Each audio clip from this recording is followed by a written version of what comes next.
الحمد لله وكفى وسلام على عباده الذين اصطفى أما بعد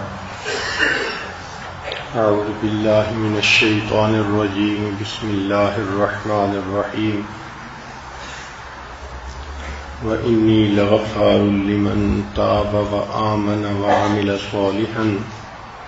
ثم اهتدى سبحان ربك رب العزة عما يصفون وسلام على المرسلين والحمد لله رب العالمين اللهم صل على سيدنا محمد وعلى آل سيدنا محمد وبارك وسلم اللهم صل على سيدنا محمد وعلى آل سيدنا محمد وبارك وسلم اللهم صل على سيدنا محمد وعلى آل سيدنا محمد وبارك وسلم. دین اسلام انسان کو اس بات کی تعلیم دیتا ہے کہ وہ اچھے اخلاق کے ساتھ زندگی گزارے. درخت اپنے پھل سے پہچانا جاتا ہے، انسان اپنے اخلاق سے پہچانا جاتا ہے. جس کی عادات اچھی ہوں، اخلاق اچھے ہوں، وہ دوسروں کے لیے باعث رحمت ہوتا ہے، اور جس کے عادات و احوال برے ہوں وہ دوسروں کے لیے باعث زحمت ہوتا ہے، دوسروں کے لیے وبال جان ہوتا ہے. اس لیے حدیث پاک میں نبی اسلام نے ارشاد فرمایا کہ ایمان لانے کے بعد سب سے بہترین نعمت جو انسان کو ملتی ہے وہ خوش اخلاقی ہے. ایک حدیث پاک میں فرمایا اکمل المؤمنین ایمانا احسنہم خلقا، کہ ایمان والوں میں سب سے کامل مومن وہ ہے جس کے اخلاق اچھے ہوں. شریعت یہ چاہتی ہے کہ مومن اس دنیا میں محبت سے رہے، ہمدردی سے، پیار سے، الفت سے، غم گسار ہو، نیکوکار ہو، دوسروں کے دکھ بانٹنے والا ہو، آسانی سہولت کرنے والا ہو، وفا والا ہو، دھوکے سے بچے، ہر بری عادت سے بچے. وہ ایسا ہو کہ اللہ کے بندوں کے لیے رحمت بن جائے. اس لیے فرمایا ارحموا من فی الارض یرحمکم من فی السماء، تم زمین والوں پر رحمت کرو، آسمان والا تم پر رحمت فرمائے گا. تو مومن کی یہ صفت ہوتی ہے کہ وہ اللہ کے بندوں کے لیے رحمت بن کر رہتا ہے. چنانچہ آج کی اس مجلس میں ایسی احادیث مبارکہ سنائی جائیں گی کہ جن میں ایک انسان اچھا عمل کرے تو اس پر اس کے گناہ معاف ہوں. تو آپ اس بات کا اندازہ لگائیے گا کہ جو خوش اخلاق لوگ ہوتے ہیں کس طرح قدم قدم پر ان کے گناہ معاف ہوتے ہیں. پہلی حدیث مبارکہ ایک مالدار آدمی کے حق میں ہے کہ اللہ نے اس کو بہت مال دیا.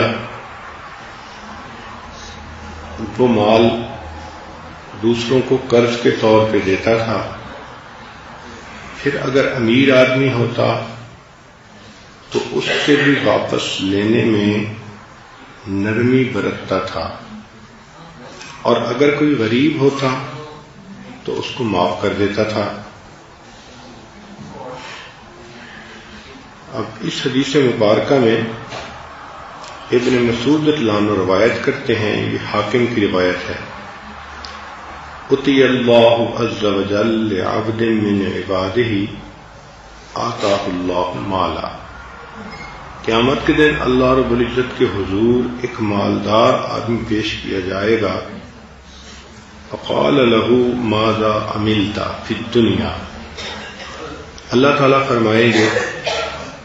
اے میرے بندے تو نے دنیا میں کیا کیا؟ فقال، وہ آگے سے جواب دے گا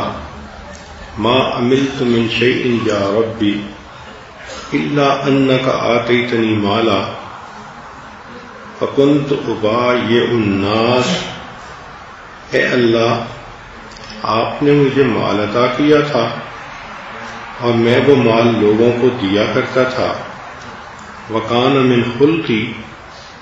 ان ایسر علی المعسر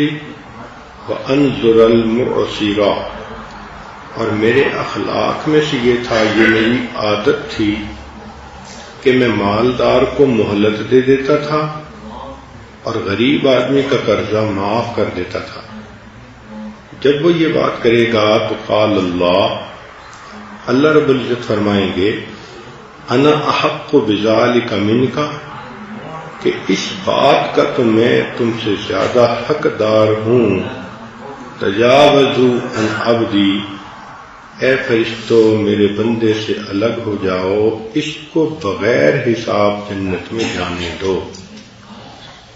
تو یہ صفت کہ انسان قرض دینے والوں کے ساتھ نرمی کرے اور اگر وہ غریب ہو تو معاف ہی کر دے، یہ تو سخاوت ہے، یہ تو دل کے بڑے ہونے کی دلیل ہے. اور سخاوت تو واقعی اللہ رب العزت کو سجتی ہے. سوچئے کہ جو آدمی دوسروں کے لیے آسانی کر سکتا ہے، اگر وہ دنیا میں آسانی کرتا ہے تو اللہ تعالیٰ قیامت کے دن اس بندے کے لیے آسانیاں فرمائیں گے. ایک دوسری حدیث مبارکہ ہے، اس کو ابن ماجہ نے اپنی کتاب میں روایت کیا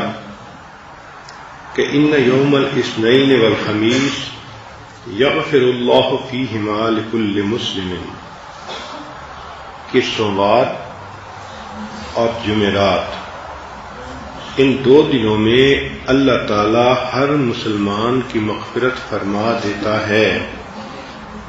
الا محتجرین، سوائے ان دو بندوں کے جو آپس میں نہ بولتے ہوں. یقول، اللہ فرماتے ہیں دعہما، ان دونوں کا معاملہ پینڈ کر دو، روک لو، حتیٰ یصطلحا، حتیٰ کہ یہ دونوں آپس میں صلح کر لیں. اس کا مطلب یہ کہ اگر کوئی دو مسلمان آپس میں ہم کلامی نہیں کرتے تو سوموار کے دن اور جمعرات کے دن جہاں اور مسلمانوں کی مغفرت ہوتی ہے ان کی مغفرت نہیں کی جاتی، روک لیا جاتا ہے ان کے معاملے کو جب تک کہ وہ آپس میں صلح نہ کر لیں. اس کا مطلب یہ ہوا کہ اگر دو شخص کسی بات پہ ایک دوسرے سے خفا ہیں اور وہ بولنا شروع کر دیتے ہیں تو اللہ رب العزت ان کے گناہوں کو معاف کر دیتے ہیں. سبحان اللہ، شریعت نے جوڑ کو پسند کیا، توڑ کو پسند نہیں کیا، محبتوں کو پسند کیا، نفرتوں کو پسند نہیں کیا. شیطان ہمیں ضد بازی سکھاتا ہے، شیطان ہمیں انانیت سکھاتا ہے. نتیجہ کیا ہوتا ہے کہ کچھ گھروں میں چھوٹی سی بات پہ خامن ناراض، ایک مہینہ نہیں بولتا، کہیں کہیں بیوی ناراض، خامن منانے کی کوشش بھی کرتا ہے، بیوی کے نخرے ختم نہیں ہوتے، تو کہیں بیوی کوتاہی کرتی ہے، کہیں خامن کوتاہی کرتا ہے، اور کہیں پر اللہ کے یہ دونوں بندے کوتاہی کرتے ہیں. ذرا سی بات پہ کئی دن نہیں بولتے. اب اگر یہ ایک دوسرے سے نہیں بولتے تو اپنی مغفرت کے فیصلے کو یہ لیٹ کرواتے ہیں. ان کی بخشش گناہوں کی نہیں ہوتی، تب بخشش ہوگی کہ پہلے آپس میں صلح کریں. کیا خوبصورت شریعت ہے کہ جو چاہتی ہے کہ آپس میں محبت پیار سے رہیں. اگر دو بہنیں آپس میں نہیں بولتی، بہن بھائی نہیں بولتے، ساس یا بہو آپس میں نہیں بولتی، تو سب اسی زمرے میں شامل ہیں۔ یہ بات ذہن میں رکھیے کہ یہ بات دائرہ شریعت کے اندر ہو رہی ہے۔ اگر فرض کرو کوئی بندہ کسی خاتون کو خلاف شرع تعلق پر ابھار رہا ہے اور یہ اس سے قطع تعلقی کرتی ہے، تو یہ عین شریعت کا حکم ہے، اس پر یہ اجر پائے گی۔ تو شیطان کہیں یہ نہ بہکا دے کہ جی میں اس کے میسج کا جواب نہیں دے رہی اور 3 دن ہو گئے، میری تو مغفرت نہیں ہوگی۔ گناہ کا مسئلہ نہیں، یہ وہ تعلقات جن کو شریعت نے جائز کہا اور جن کے تعلقات کو رکھنے پر انسان کو اجر ملتا ہے۔ تو دائرہ شریعت کے اندر رہتے ہوئے انسان ایک دوسرے کے ساتھ بول چال رکھے۔ ہاں کئی دفعہ ایسا ہوتا ہے کہ کچھ رشتہ دار ہوتے ہیں، ان سے طبیعتیں نہیں ملتی، تو شریعت نے کہا کہ جب ایک دوسرے سے ملو تو سلام کر لیا کرو۔ اگر تم نے سلام کر لیا تو گویا تم نے ایک دوسرے کے ساتھ اپنا رابطہ رکھا۔ ایک اور حدیث مبارکہ ہے کہ آپ کو کوئی تکلیف پہنچائے اور آپ معاف کر دیں تو اللہ گناہوں کو معاف کر دیں گے۔ عن ابی درداء رضی اللہ تعالی عنہ قال قال رسول اللہ صلی اللہ علیہ وسلم ما من رجل مسلم يصاب بشيء في جسده فيتصدق به إلا رفعه الله به درجة أو حط عنه به خطيئة۔ وہ درداء عنہ روایت کرتے ہیں کہ کوئی مسلمان جس کو دوسرے مسلمان کی طرف سے کوئی جسمانی تکلیف پہنچے اور جس کو تکلیف پہنچی یہ اس کو معاف کر دے،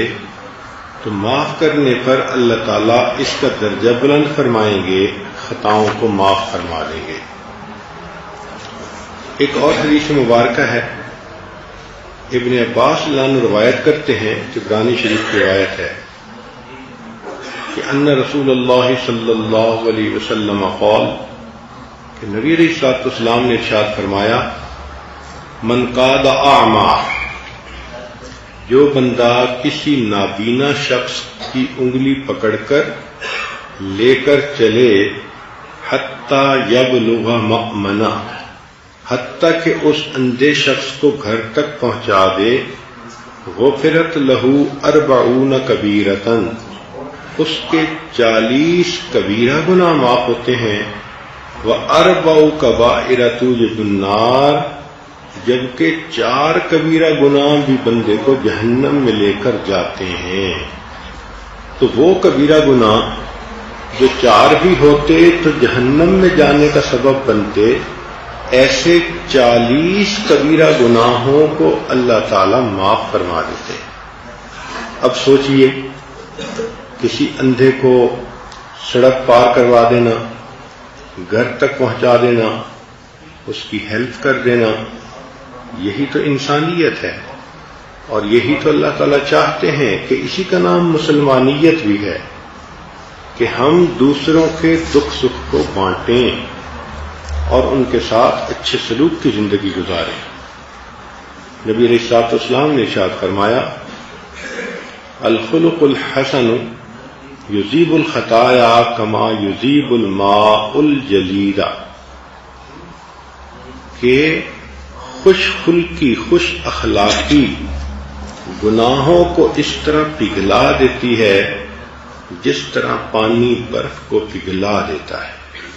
تو جو اچھے اخلاق والا انسان ہو اس کی خطائیں معاف ہی ہوتی رہتی ہیں۔ ایک اور روایت ہے، اس کو امام احمد نے روایت کیا، عن عمرو بن العاص رضی اللہ تعالی عنہما ان رسول اللہ صلی اللہ علیہ وسلم قال ارحموا ترحموا، تم رحم کرو تم پر رحم کیا جائے گا، وَاغْفِرُوا يُغْفَرْ لَكُمْ، تم معاف کر دیا کرو تمہیں معاف کر دیا جائے گا۔ سبحان اللہ، کتنی بڑی خوشخبری ہے یہ۔ ہم دوسروں پر رحم کریں، اللہ ہم پر رحم فرمائیں گے۔ ہم دوسروں کی غلطیوں کو معاف کریں، اللہ ہماری غلطیوں کو معاف کریں گے۔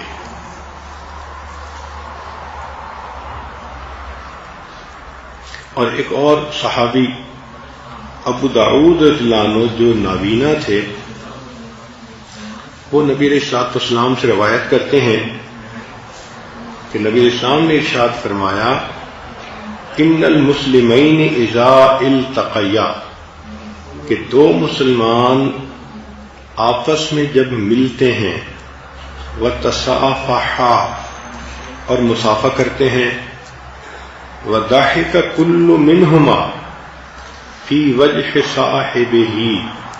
اور وہ دونوں ایک دوسرے کو دیکھ کر مسکراتے ہیں، لا یفعلان ذالک، وہ یہ عمل نہیں کرتے، الا للہ تعالی، مگر اللہ کی رضا کے لیے ایسا کرتے ہیں، لم یتفرقا حتی یغفر لہما، وہ ایک دوسرے سے جدا نہیں ہوتے، جدا ہونے سے پہلے دونوں کے گناہ معاف کر دیے جاتے ہیں۔ سبحان اللہ، سبحان اللہ۔ اب دو مسلمان عورتیں اگر آپس میں ملیں اور دونوں مصافحہ کریں اور ایک دوسرے کو دیکھ کر مسکرائیں اور مقصد اللہ کی رضا ہو، تو ہاتھ جدا ہونے سے پہلے اللہ تعالیٰ گناہوں کو معاف کر دیتے ہیں۔ وہ کتنا کریم پروردگار ہے، وہ کتنا مہربان پروردگار ہے، اور اس سے شریعت کی روح کو سمجھنا چاہیے کہ شریعت کا نچوڑ یہ ہے کہ تم محبت پیار کی زندگی گزارو، دل میں نفرت رکھنا، دشمنی رکھنا، دل کے اندر کینہ رکھنا، یہ اللہ تعالیٰ کو بہت ناپسند ہے۔ تو اچھا انسان وہ جو ایک دوسرے کے ساتھ انسان بن کر رہے۔ ایک حدیث پاک میں نبی اسلام نے ارشاد فرمایا، ان من موجبات المغفرۃ اطعام المسلم الصحبان ای الجوعان، کہ یہ مغفرت کے اسباب میں سے ہے کسی بھوکے مسلمان کو کھانا کھلانا۔ تو اگر کسی مسلمان کو کھانا کھلائیں گے تو اللہ تعالیٰ اس کے بدلے ہمارے گناہوں کو معاف کر دیں گے۔ یہاں تک کہ اگر کوئی پیاسے کو پانی پلائے، اس پر بھی گناہوں کی مغفرت۔ ابو ہریرہ رضی اللہ عنہ روایت کرتے ہیں، ذرا یہ حدیث پاک توجہ سے سنیے گا، ان رسول اللہ صلی اللہ علیہ وسلم قال، بینما رجل یمشی بطریق، ایک بندہ راستے میں جا رہا تھا، اشتد بہ العطش، اس کو سخت پیاس لگی، فوجد بئرا فنزل فیہا، اس کو ایک کنواں ملا تو وہ کنویں کے اندر اترا، فشربا، اس نے پانی پی لیا، ثم خرج، پھر وہ وہاں سے نکلا، فإذا کلب یلحس یأکل السرا من العطش، اس کو ایک کتا ملا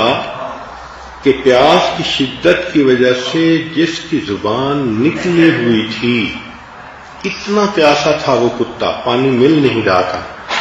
فقال الرجل، اس آدمی نے کہا، لقد بلغ هذا الكلب من العطش مثل الذي كان بلغ بي،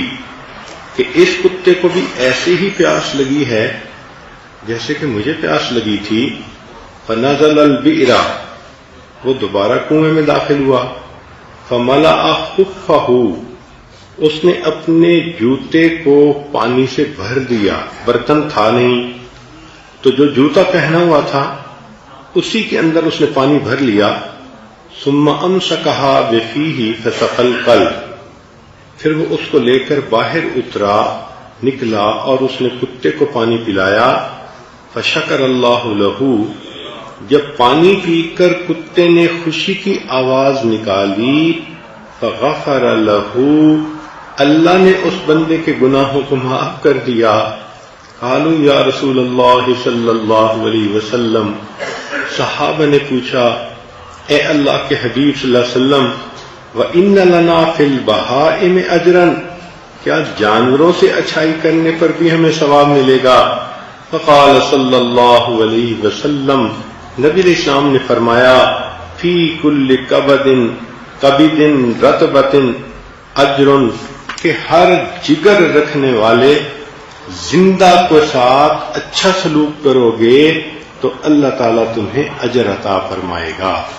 تو کوئی بھی جاندار ہے، اگر اس کے ساتھ اچھائی کرنے پر ثواب، تو جو کلمہ گو اللہ کا بندہ ہے یا اللہ کی بندی ہے، اس کے ساتھ اچھائی کریں گے تو کتنا ثواب ہوگا. آج کل ماں باپ بوڑھے ہو جائیں تو بچے ان کی خدمت نہیں کر سکتے، ساس سسر بوڑھے ہوں تو بہو صاحبہ ان کی خدمت نہیں کر سکتی. عجیب حال ہے کہ انسان چاہتا ہے کہ بس انانیت ہو زندگی میں. اخلاق کا تو نام ہی زندگیوں سے ختم ہوتا جا رہا ہے. تو شریعت ہمیں چاہتی ہے کہ ہم ایک دوسرے کی تکلیف کا خیال رکھیں. اب سوچیں کہ ایک کتے کو پانی پلانے پر مغفرت ہوئی، تو جو خاتون گھر میں کھانا بناتی ہے، گرمیوں میں چولہے کے پاس کھڑے ہو کر پسینے بہاتی ہے، پھر دسترخوان لگاتی ہے، پھر مردوں کو گھر کے عورتوں کو بلا کے کھانا کھلاتی ہے، پھر وہ بچی جو کھانے کے دوران کبھی ابو کو پانی دے رہی ہے، کبھی امی کے لیے پانی لا رہی ہے، کبھی کچن سے فلاں چیز اٹھا کے لا رہی ہے، تو اس بچی کو یا اس عورت کو اللہ تعالیٰ کی طرف سے کتنا ثواب ملے گا. سوچنے کی بات ہے کہ ایک بندے نے تو کتے کو پانی پلایا تھا تو مغفرت ہوئی، یہ تو ابو کو پانی پلا رہی ہے، یہ تو امی کو پلا رہی ہے. تو چھوٹے بچوں کو بھی چاہیے کہ وہ اس حدیث پاک کو ذہن میں رکھیں اور خوش ہوا کریں اگر کھانے کے دوران ان کو کام کہہ دیا جائے. عام طور پر تو یہی دیکھا ہے کہ کھانے کے دوران کسی بچے کو کہو کہ بھئی وہ چیز لے کے آؤ، تو وہ گھوریاں دیکھتا ہے کہ مجھے اٹھایا جا رہا ہے، اور اگر ایک دفعہ کام کر دے تو دوسری دفعہ نہ ہی کر دیتا ہے. بچیوں کو چاہیے کہ وہ اس کو اپنی ذمہ داری سمجھیں. چنانچہ ایک کھانے کے دوران 10 مرتبہ بھی ان کو بڑے کہیں کہ اٹھ کے فلاں چیز لاؤ اور اسے اپنا کھانا روکنا پڑے تو وہ اس کو اللہ کی رحمت سمجھے. تو کھانا کھلانا، پانی پلانا یہ اللہ کو پسند ہے. جو یہاں کھانا کھلائے گا اور پانی پلائے گا، اللہ اس بندے کو جنتوں میں کھانا کھلائے گا اور جنت کا پانی پلائے گا. اب ایک اور حدیث مبارکہ سنیے کہ اگر کوئی آدمی ایک دوسرے کے ساتھ نہیں بولتے اور ایک بندہ ان میں سے تعلق جوڑنے میں پہل کر لیتا ہے، تو ہشام بن عامر لانو روایت کرتے ہیں کہ نبی علیہ الصلوۃ والسلام نے ارشاد فرمایا لا یحل لمسلم یصارم مسلما، ایک مسلمان کو زیب نہیں دیتا کہ دوسرے مسلمان سے بول چال بند کرے فوق 3 لیال، 3 راتوں سے زیادہ.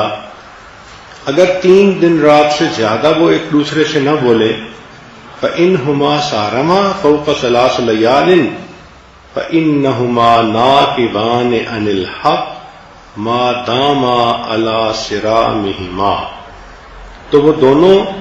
حق سے تجاوز کرنے والے ہیں جب تک کہ اپنی لڑائی کے اوپر قائم ہیں. وَإِنَّ أَوَّلَهُمَا، اور ان دونوں میں سے جو بندہ فَيْئًا يَكُونُ كَفَّارَةً لَهُ سَبْقُهُ بِالْفَيْءِ وَإِنَّهُمَا مَاتَا عَلَى صِرَاحِمِهِمَا لَمْ يَدْخُلَ الْجَنَّةَ، اور اگر ان میں سے ایک بندہ دوسرے کے ساتھ بول چال میں پہل کرے گا تو یہ بول چال میں پہل کرنا اس کے گناہ کا کفارہ بن جائے گا، اور اگر دونوں لڑائی پر باقی رہے اور موت آ گئی، اللہ ان کو جنت میں ہرگز داخل نہیں فرمائیں گے۔ تو جو دو بندے آپس میں 3 دن سے زیادہ نہیں بولتے ان کا تو جنت میں جانا بھی مشکل ہو جاتا ہے۔ تو اس لیے ہمیں ایک دوسرے سے لڑائی جھگڑے، قطع تعلقی اور اس قسم کے معاملات نہیں رکھنے چاہیے، بلکہ زندگی سادہ ہو، ہر ایک کے ساتھ خیر خواہی ہو اور ہر کے ساتھ اچھائی بھلائی ہو۔ خامن ناراض ہے تو بیوی منا لے، بیوی خفا ہوئی تو خامن منا لے، انا کا مسئلہ نہ بنائیں، ضد بازی میں نہ پڑیں، ہٹ دھرمی نہ دکھائیں۔ اس سے انسان کے نام اعمال میں الٹا گناہ لکھے جاتے ہیں اور انسان اللہ سے دور ہوتا ہے۔ ایک حدیث پاک میں ہے، عن ابی ہریرہ رضی اللہ عنہ قال قال رسول اللہ صلی اللہ علیہ وسلم من اقال مسلما بیعتہ، کہ اگر 2 مسلمانوں نے کوئی سودا کیا مگر ان میں سے ایک بندہ اس سودے کو ختم کرنا چاہتا ہے، اقالہ اللہ اسرتہ یوم القیامہ، تو اللہ تعالی اس بندے کے قیامت کے دن غلطیوں کو معاف فرما دیں گے۔ یعنی ہم نے دوسرے کے لیے سہولت کر دی کہ بھئی اگر آپ سودا نہیں لینا چاہتے تو کوئی بات نہیں، ہم اپنا سودا واپس لے لیتے ہیں، تو اس بات پر بھی گناہ معاف کر دیے جاتے ہیں۔ اللہ اکبر کبیرہ۔ ایک حدیث پاک میں سلمان اللہ عنہ نے فرمایا کہ جو شخص آدمی اپنے مسلمان بھائی کا اعزاز اکرام کرتا ہے، اللہ تعالیٰ اس پر بھی گناہوں کو معاف کر دیتے ہیں۔ ان سلمان رضی اللہ تعالی عنہ ان رسول اللہ صلی اللہ علیہ وسلم قال ما من مسلم يدخل علیہ اخوہ المسلم، کہ کوئی مسلمان جس کے گھر میں دوسرا مسلمان بھائی آئے، فیلقی لہ وسادۃ، اور یہ صاحب خانہ اس کو تکیہ پیش کرے، یتکیا علیہا اکراما و اعظاما لہ، اس کے اکرام کے طور پر، اعزاز کے طور پر، الا غفر لہ، اس پر بھی اللہ اس کے گناہوں کو معاف فرما دیتے ہیں۔ اب بتائیے کہ کوئی عورت آپ کے گھر آتی ہے، آپ کہہ دیتی ہیں جی یہاں کرسی پہ صوفے پہ تشریف رکھیں، تو محبت پیار سے بٹھا دینے پر بھی گناہ معاف۔ اللہ کتنے کریم ہیں، اس کی رحمتوں کا اندازہ تو ان احادیث کو پڑھ کر ہوتا ہے کہ اللہ نے قدم قدم پہ بہانے بنا دیے۔ میرا بندہ اگر کوئی خطا کر بیٹھے گا تو میں اس بندے کو بخش دوں گا، اگر یہ کسی مہمان کو سلام کر کے محبت کے ساتھ بیٹھنے کے لیے کہہ دے گا، تکیہ پیش کر دے گا، میں پروردگار اس پر بھی گناہوں کو معاف کر دوں گا۔ طبرانی شریف کی ایک اور روایت ہے، پہلے وقتوں میں لوگ گھوڑے یا اونٹ کے اوپر سوار ہو کر آتے جاتے تھے، تو گھوڑے پر سوار ہوتے ہوئے سوار ہونے والے بندے کو دوسرا بندہ ہیلپ کر دیتا تھا۔ وہ کیسے؟ کہ اس کی رکاب کو پکڑ لیتا تھا تاکہ یہ گرے نہ، تو جب رکاب کو پکڑ لیتا تھا تو دوسرا بندہ اس پر پاؤں رکھ کے گھوڑے پہ سوار ہو جاتا تھا۔ اب سنیے کہ نبی علیہ السلام نے ارشاد فرمایا، ابن عباس لانو اس کے راوی ہیں، من امسک برکاب اخیہ لا یرجوہ ولا یخافہ، جس بندے نے اپنے بھائی کے جانور کی رکاب کو تھاما نہ اس سے کوئی توقع ہے اور نہ اس سے کوئی ڈر ہے. یعنی رکاب تھامنے کا یہ مطلب نہیں کہ اس سے پیسہ چاہیے یا اس کا کوئی خوف ہے، نہیں، صرف اس بھائی کے اکرام کی وجہ سے. اگر کسی نے ایسا کیا، فرماتے ہیں غفر اللہ لہ، اللہ رکاب تھامنے والے بندے کے گناہوں کو معاف فرما دیتا ہے. سبحان اللہ. آج کے دور میں اگر کوئی مسلمان بھائی ملنے کے لیے آیا، واپس جانا چاہتا ہے، اور آپ ذرا آگے بڑھ کے گاڑی کا دروازہ کھول دیتے ہیں، اور جب وہ اندر بیٹھ جائے اور گاڑی کا دروازہ آپ بند کر دیتے ہیں، ہم اللہ سے امید کرتے ہیں کہ اس پر بھی گناہوں کو معاف کر دیا جائے گا، کیونکہ یہ بھی اکرام ہے ایک مسلمان کا. تو جب مسلمان مہمان کے اتنا تھوڑا سا اکرام کرنے پر گناہ معاف ہوئے، تو سوچئے کہ اور اچھے اخلاق سے پیش آئیں گے تو پھر کتنے گناہ معاف ہوں گے. چنانچہ ایک حدیث پاک میں ہے کہ جب کوئی مسلمان کسی دوسرے مسلمان کے کام کو پورا کر دیتا ہے اور اس کی حاجت پوری کرنے کے لیے چلتا ہے، تو اللہ تعالیٰ ہر قدم کے بدلے 70 نیکیاں لکھتے ہیں، 70 گناہ مٹا دیتے ہیں،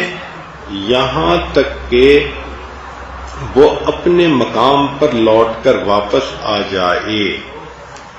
یعنی یہ تو ہے کہ اگر اپنے بھائی کی حاجت پوری کرنے کے لیے چلا، حاجت پوری ہو یا نہ ہو یہ الگ بات ہے. اللہ فرماتے ہیں تم نے قدم تو اٹھائے نا بھائی کے ساتھ ہیلپ کرنے کے لیے، تم اس کے ساتھ چل پڑے، تو ساتھ چلنے پر ہر قدم پر 70 نیکیاں اور ہر قدم پہ 70 گناہ معاف. اور اگر اس نے اپنے بھائی کی حاجت کو پورا کر دیا، یعنی اگر یہ ساتھ چلا اور اس بھائی کا کام کروا دیا، تو فرمایا وہ اپنے گناہوں سے ایسا نکل آئے گا جس طرح اپنی ماں کے پیدائش کے دن وہ گناہوں سے پاک تھا. اور اگر اس کوشش میں وفات پا گیا تو جنت میں بغیر حساب داخل ہو جائے گا. اب اس معاملے میں ذرا 3 باتوں پہ غور کریں آپ کہ کسی کا کام ہے اور آپ اس کے ساتھ چلتی ہیں، تو پہلی بات کہ چلنے پر ہر قدم پہ 70 نیکیاں ملیں گی اور ہر قدم پہ 70 گناہ معاف ہوں گے. سبحان اللہ. اللہ کی شان دیکھیے کہ ساتھ چلنے پر، مثال کے طور پر آپ کی بہن ہے، بیٹی ہے، کوئی اور رشتہ دار ہے، اس کا اسکول کا کوئی مسئلہ ہے اور وہ آپ سے ہیلپ مانگتی ہے کہ جی آپ ذرا میرے ساتھ چلیں، یہ مسئلہ سارٹ آؤٹ کروا دیں، اور آپ اسکول اس کے ساتھ چلی جاتی ہیں. تو پہلی بات کہ ہر قدم پر 70 نیکیاں ملی، 70 گناہ معاف ہوئے. مسئلہ حل ہوا یا نہ ہوا یہ الگ بات ہے. پھر دوسری بات کہ اگر وہ کام ہو گیا تو اللہ تعالیٰ کے حبیب صلی اللہ علیہ وسلم نے فرمایا کہ اس طرح اللہ گناہ معاف کر دیتے ہیں کہ یہ بندہ گناہوں سے اس طرح پاک ہو جاتا ہے جیسے اس دن پاک تھا جب اس کی ماں نے اس کو جنم دیا تھا. جب یہ پیدا ہوا تھا جیسے اس دن پاک تھا، یہ ایسے پاک ہو جاتا ہے. 2 باتیں. اور تیسری بات یہ بتلا دی کہ اگر اس کام کے دوران اس بندے کی وفات ہو گئی تو اللہ تعالیٰ اس کو بغیر حساب کتاب جنت عطا فرما دیں گے. سبحان اللہ. اس حدیث مبارکہ پہ غور کیجئے، انسان حیران رہ جاتا ہے کہ دوسروں کے کام آنا، دوسروں کی پریشانی دور کرنا اور دوسروں کی تکلیف کو دور کرنا اور دوسروں کی مشکل کو حل کرنا، یہ اللہ رب العزت کو کتنا پسندیدہ ہے. حیرت کی بات ہے کہ آج کافر ملکوں میں چلے جائیں تو جس دفتر میں چلے جاؤ وہاں لوگ پوچھیں گے What can I do for you? Can I help you? Can I help you? کیا میں آپ کی مدد کر سکتی ہوں؟ میں آپ کے لیے کیا کر سکتی ہوں؟ اور ہم مسلمانوں کا حال یہ ہو گیا کہ کسی ملک کے دفتر میں چلے جاؤ کہ جی مجھے یہ کام ہے تو پہلا جواب یہ ملے گا کہ جی سوری میں آپ کی ہیلپ نہیں کر سکتا. کیا مزاج بن گیا ہم مسلمانوں کا. اللہ ہم پر رحم فرمائے اور ہمیں اسلام کی حقیقت کو سمجھنے کی توفیق عطا فرمائے. وہ خواتین جو مدرسے چلاتی ہیں، اسکول چلاتی ہیں، ان کو چاہیے کہ اگر باہر سے عورتیں آئیں کوئی مسئلہ لے کر تو وہ بہت ریسیپٹیو ہو کے ان سے ملا کریں، کھلے چہرے کے ساتھ ملا کریں، معاملات کو الجھانے کی بجائے معاملات کو سلجھانے کی کوشش کریں. تو اگر ایک عام مسلمان کی حاجت پوری کرنے پر ثواب ملتا ہے تو اب سوچئے اگر بیوی کی حاجت ہے اور خامن پوری کر دیتا ہے. بیوی نے کہا جی کہ گھر میں گھی ختم ہو گیا لے آئیے گا، بچے کا دودھ ختم ہو گیا واپسی پہ لے آئیے گا. اب ایک جائز ضرورت ہے نا، اور میاں صاحب سنتے ہیں اور دفتر میں جا کے بھول جاتے ہیں. پھر ایک دن وہ یاد دلاتی ہے، پھر دوسرے دن یاد دلاتی ہے. کئی جگہوں پر تو عورتیں بیچاری 5-5 دفعہ یاد دلاتی ہیں اور یہ سرکار ایسے بے نیاز کہ جیسے کوئی احساس ہی نہیں کہ کسی کی ضرورت ہے. حالانکہ اگر اس کی ضرورت کو سمجھتے ہوئے پہلی مرتبہ بات کو پورا کر دیا جاتا تو اللہ تعالی گناہوں کو ایسے مٹاتے اور پاک کرتے جیسے اس دن پاک تھا جب یہ دنیا کے اندر پیدا ہوا تھا. تو مردوں کو چاہیے کہ گھر کے کاموں میں دلچسپی لیا کریں. اس لیے نبی علیہ الصلوۃ والسلام اپنے گھر کے کام میں دلچسپی لیتے تھے. آپ صلی اللہ علیہ وسلم نے آٹا بھی گوندا، آپ صلی اللہ علیہ وسلم نے روٹی بھی ایک مرتبہ لگائی، آپ صلی اللہ علیہ وسلم اپنے جوتے کو خود ٹانکا بھی لگا لیتے تھے. تو گھر کے کاموں میں عورتوں کے ساتھ ہیلپ کر دینا یہ بھی نبی علیہ السلام کی سنت ہے. اور اگر بازار سے کوئی چیزیں لانی ہیں تو یہ تو شرعاً بھی عورتوں کا حق ہوتا ہے کہ مرد لا کر دیں. عورت خود تھوڑا جائے گی بازار میں دکانوں کے اوپر، تو مرد اپنی ذمہ داریوں کو سمجھے اور گھر کے کاموں کی طرف توجہ دے. آج کل یہ بیماری عام دیکھنے میں آئی ہے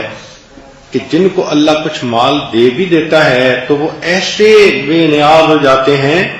کہ گھر کے اندر کے کام بھی عورت کروائے اور گھر کے باہر کام بھی عورت کروائے. عورت الیکٹریشین کو بلا رہی ہے، عورت سینیٹیشن کے لیے کسی بندے کو بلا رہی ہے، عورت ہی فلاں چیز لا رہی ہے. گھر کے کام اور باہر کے کام سارے عورتوں کے ہی سپرد کر دیے جاتے ہیں. کس قدر بے وقوفی ہے یہ. گھر کے اندر کے کام عورت سنبھالے، باہر کے کام مرد کی ذمہ داری ہے کہ وہ سنبھالے تو ہماری زندگی کی ترتیب ٹھیک رہے گی. اللہ تعالی ہمیں دوسروں کے کام آنے کی توفیق عطا فرمائے اور خوش اخلاقی کی زندگی گزارنے کی توفیق عطا فرمائے. اگر دو بندے آپس میں نہیں بولتے اور کسی بندے نے ان کے درمیان سلو کروا دی تو انس رضی اللہ عنہ فرماتے ہیں کہ نبی اسلام نے ارشاد فرمایا من اصلح بین الناس اصلح اللہ لہ امرہ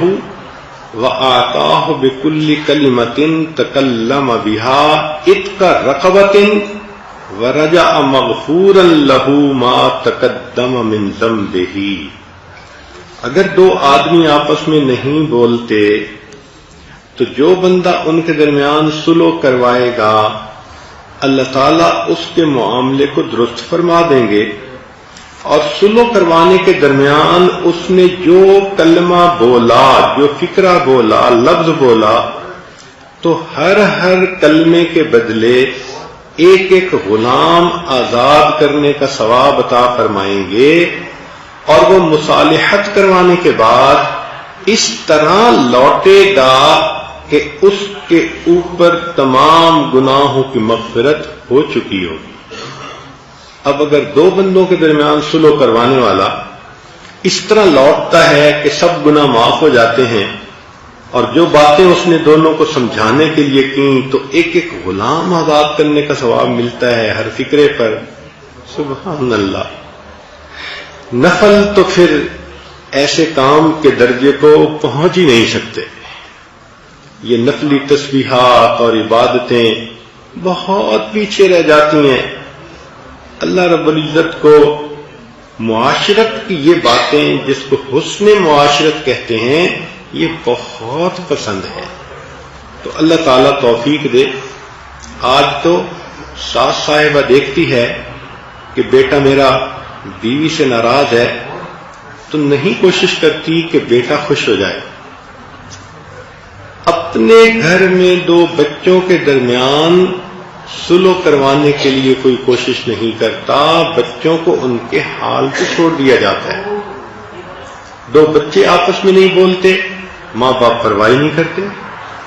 ٹھیک ہے ان کی طبیعتیں نہیں ملتی وہ نہیں بولتے، یہ تھوڑی بات ہے ان کی طبیعتیں کیوں نہیں ملتی؟ جب شریعت نے ان کو دو بہنیں بنایا، بھائی بہن بنایا، تو پھر ہم کیوں نہ ان کو سمجھائیں کہ شریعت کیا ہے۔ دوسرے مسلمان کو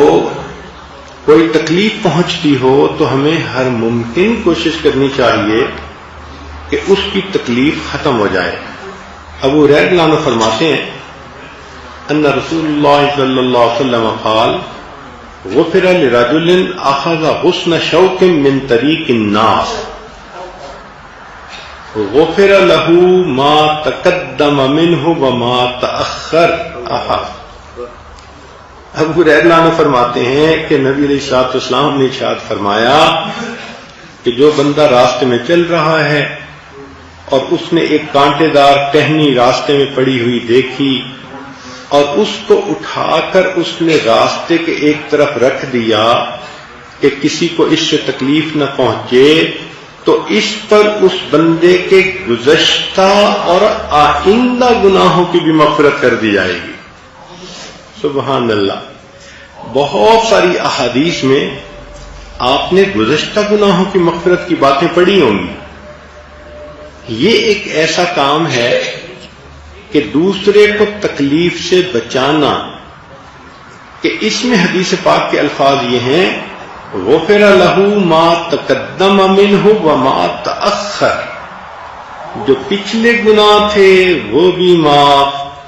جو آئندہ کوئی غلطی کر بیٹھے گا وہ گناہ بھی معاف۔ اللہ تیری رحمتوں پہ قربان جائیں،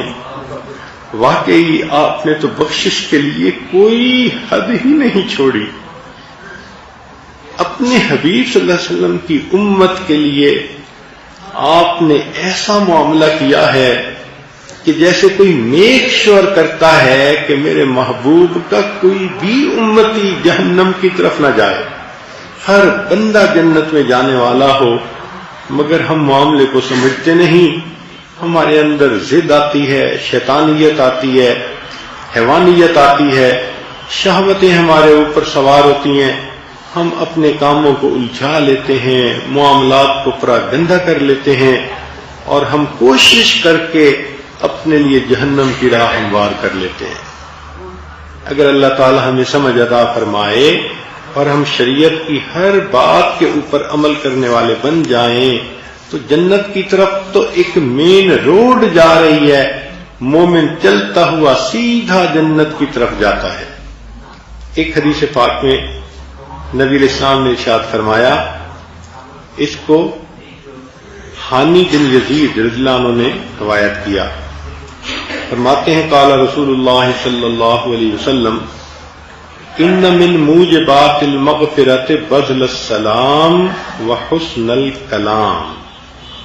کہ مغفرت کے واجب کرنے والے اعمال میں سے سلام کا پھیلانا اور نرم کلام کرنا۔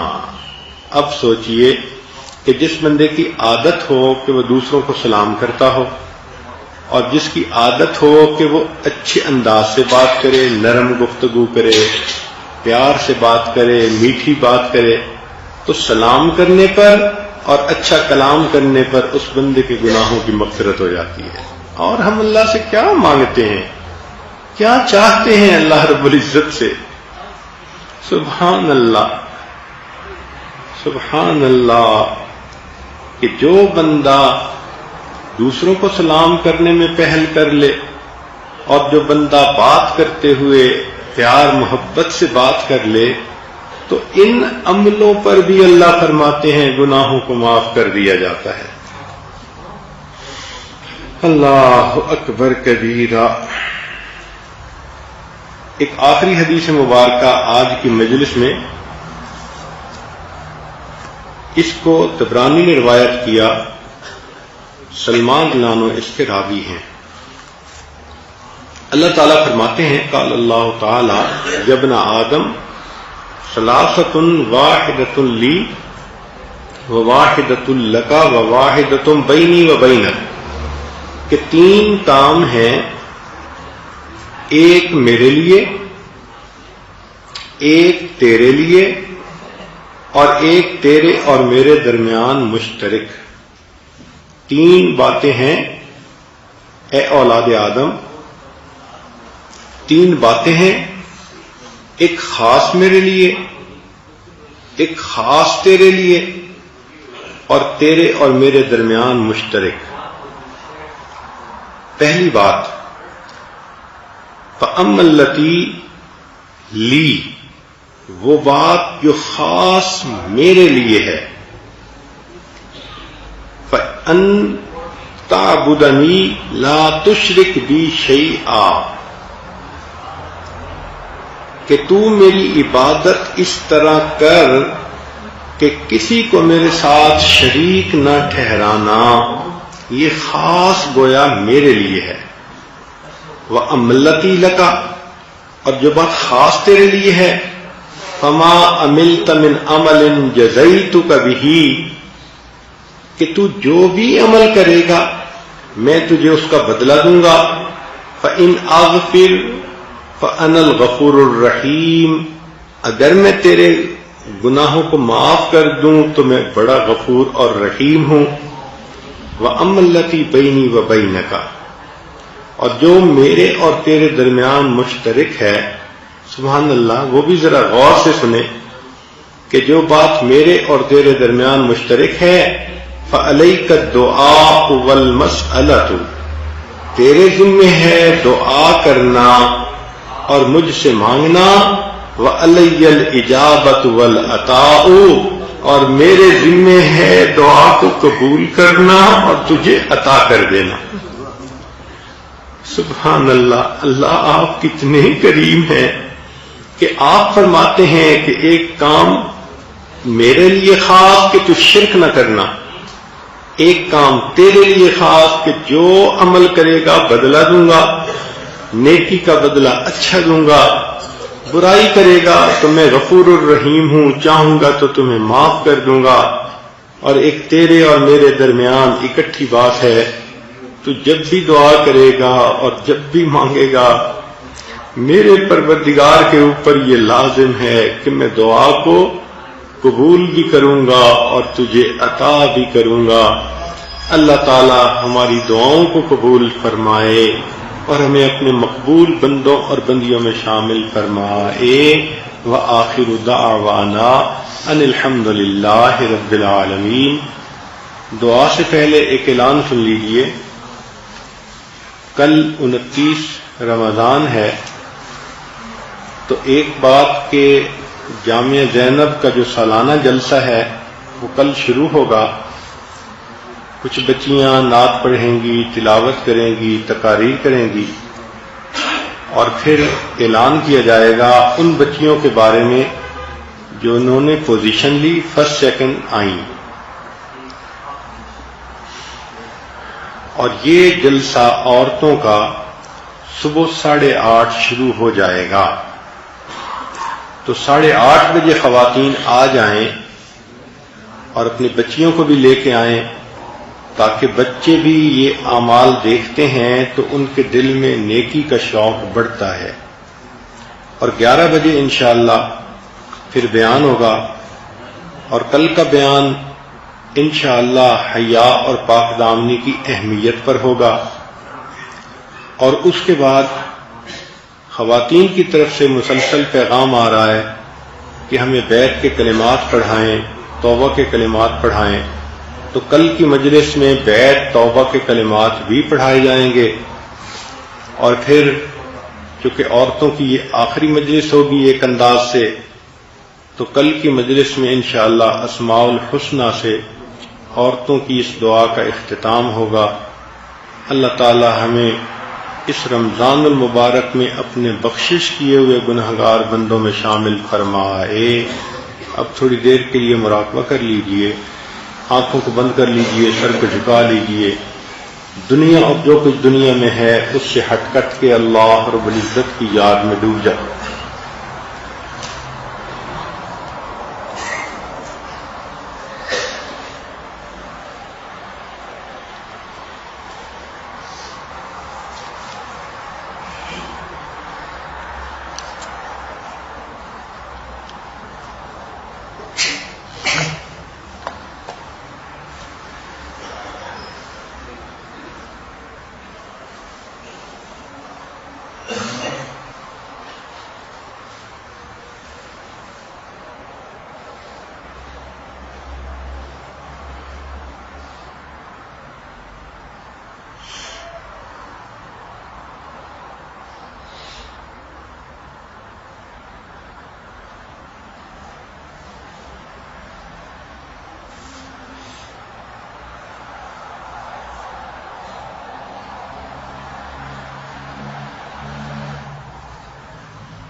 لا الہ الا اللہ محمد رسول اللہ۔ دعا کر لیجیے۔ سبحان ربی الاعلی الوہاب، اللہم صل علی سیدنا محمد وعلی آل سیدنا محمد وبارک وسلم۔ ربنا هب لنا من ازواجنا وذرياتنا قرة اعین واجعلنا للمتقین اماما۔ ربنا لا تزغ قلوبنا بعد إذ هديتنا وهب لنا من لدنك رحمة إنك أنت الوهاب۔ ربنا ظلمنا أنفسنا وإن لم تغفر لنا وترحمنا لنكونن من الخاسرين۔ اے اللہ ہم آپ کے عاجز مسکین بندے بندی آپ کے در پہ حاضر ہیں، اللہ ہمارے گناہوں کو معاف فرما، اللہ ہماری خطاؤں سے درگزر فرما، اللہ ہماری لغزشوں کو معاف فرما، اللہ ہم ظاہر میں بندے ہیں، حقیقت میں نہایت گندے ہیں، اللہ ہمارے اندر کی گندگیوں کو دور فرما، اللہ ہمارے اندر کے کھوٹ کو دور فرما، اللہ ہماری روحانی بیماریوں کو دور فرما، جسمانی بیماریوں کو دور فرما، اللہ ہمیں اخلاق محمدی عطا فرما، اللہ ہمیں آپس میں رشتے جوڑنے والا بنا، اللہ ہمیں رشتے توڑنے سے محفوظ فرما۔ اللہ ابھی ہم نے سنا کہ آپ کے محبوب صلی اللہ علیہ وسلم نے فرمایا کہ آپ نے ان کو فرمایا کہ اے میرے بندے تیرے ذمہ دعا مانگنا اور سوال کرنا ہے، میرے ذمہ اس دعا کو قبول کرنا اور تجھے عطا کرنا ہے۔ اللہ ہم دعا مانگ رہے ہیں، اللہ ہم سوال کر رہے ہیں، اللہ ہمارے ان سوالوں کو پورا فرما، ہماری ان دعاؤں کو پورا فرما۔ اللہ آپ نے قرآن میں فرمایا ادعونی استجب لکم، تم دعا کرو میں دعاؤں کو قبول کروں گا۔ اللہ ہم دعا کر تو رہے ہیں، اللہ آپ کے در پہ حاضر ہیں، آپ سے مانگ رہے ہیں، اللہ ہمیں عطا کر دیجئے، اللہ ہمیں عطا کر دیجئے، اللہ ہمیں اپنی رحمت عطا فرما دیجئے، اللہ ہماری مغفرت فرما دیجئے، اے اللہ دور قریب سے جتنے مرد عورتیں یہاں بیان سننے کے لیے آئی ہیں اللہ سب کی مغفرت فرما، اے اللہ ان کے ایک ایک قدم کو قبول فرما، اے اللہ ان کا آنا قبول فرما، اے اللہ اپنے نیک بندے اور بندیوں میں ان کا شامل فرما، اے اللہ ہم سب کی مغفرت فرما، اے اللہ ہم سب کی مغفرت فرما، اے اللہ جو مانگنا چاہیے تھا نہیں مانگ سکے اے اللہ ہمیں وہ بھی عطا فرما، اے اللہ جو مانگنا چاہیے تھا نہیں مانگ سکے وہ بھی عطا فرما، اے اللہ نبی علیہ الصلوۃ والسلام نے جو خیر مانگی ہمیں وہ بھی عطا فرما، جن شرور سے پناہ مانگی ان شرور سے پناہ عطا فرما، اے اللہ ہمیں آپس میں محبت اور الفت سے رہنے کی توفیق نصیب فرما، اے اللہ شریعت کے ایک ایک حکم پر عمل کرنے کی توفیق نصیب فرما، اے اللہ سر کے بالوں سے لے کر پاؤں کے ناخنوں تک سراپے سنت بنا، اے اللہ ہمارے دماغ کو اے اللہ علم نبوی سے بھرپور فرما، ہمارے دلوں میں اپنی محبت پیدا فرما، اے اللہ ہماری ہڈی ہڈی بوٹی میں اپنی محبت پیدا فرما، اے اللہ ہمارے رگ رگ ریشے ریشے سے اپنے ذکر کو جاری فرما، اے اللہ ہمیں ذکر کرنے کی توفیق نصیب فرما، اے اللہ ہمارا یہاں پر آنا قبول فرما، اے اللہ ہمارے اس اعتکاف کو قبول فرما، اے اللہ ہمارے اس اعتکاف کو قبول فرما، اے اللہ ہم یہاں سے اس طرح اٹھیں کہ آپ نے ہمارے گناہوں کی مغفرت کر دی ہو، آپ نے ہماری جنت میں جانے کا فیصلہ کر دیا ہو، اے اللہ ہماری ان گناہوں کو معاف فرما دیجئے، اے اللہ ہمارے سے راضی ہو جائیے، اے اللہ ہمارے سے راضی ہو جائیے، اے اللہ ہمارے سے راضی ہو جائیے، اللہ اگر آپ نے راضی نہیں ہونا ہمارے سے پھر بھی راضی ہو جائیے، اللہ آپ کا در ہمیں آپ کے پیارے محبوب صلی اللہ علیہ وسلم نے دکھایا اور یہ بھی بتلا دیا کہ اس در کے سوا کوئی دوسرا در نہیں، اللہ اگر آپ نے ہمیں نہ بخشا، آپ نے ہماری مغفرت نہ کی تو ہم کہاں جائیں گے، شیطان بھٹکا دے گا، نفس بہکا دے گا، اے اللہ ہم ضائع ہو جائیں گے، اے اللہ ہمیں ضائع ہونے سے بچا لیجئے، اللہ ہمیں اپنا بنا لیجئے، اللہ ہم تو بننا چاہتے ہیں لیکن ہمارے دو دشمن رکاوٹ بنے ہوئے ہیں، اے اللہ ان کو ہم سے دفع دور فرما، اے اللہ جس طرح آپ نے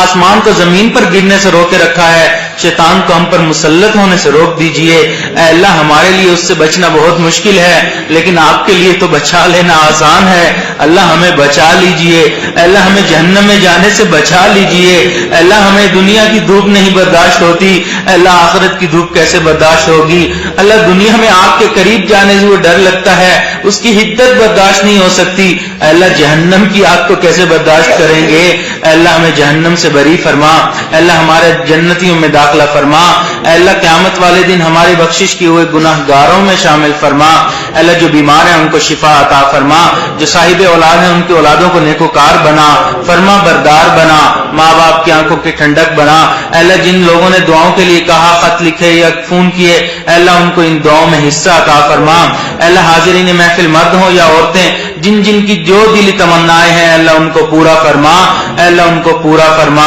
اے اللہ ہماری ان دعاؤں کو اپنی رحمت سے قبول فرما، وصلی اللہ تعالی علی خیر خلقہ محمد وعلی آلہ واصحابہ اجمعین برحمتک یا ارحم الراحمین۔